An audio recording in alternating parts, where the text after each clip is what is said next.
So first to our top story this hour, trade worries continue to weigh on Wall Street. The S&P 500 falling for the fourth session in a row yesterday, marking its worst string of losses this year amid concerns over an escalating trade war between the U.S. and particularly China, as President Trump prepares to level new tariffs and investment restrictions against that country in response to intellectual property theft.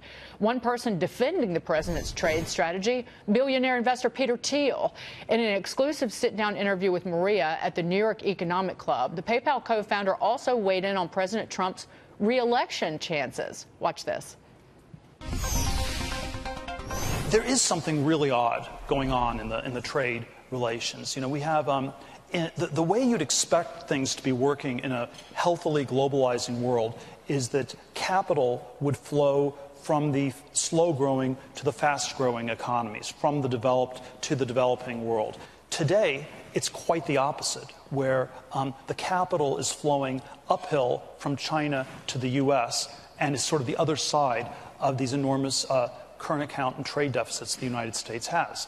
And so I think that tells you that something is incredibly off. Do you think President Trump gets a second term? I think that if he runs again, he will get reelected. You know, it's probably the case the Democrats will do quite well in the midterms. That's normally what happens to the party out of power. And then the question is, but then I think the question about 2020 is a much trickier one, and it's really one of, is there anything that was learned from Hillary Clinton's defeat?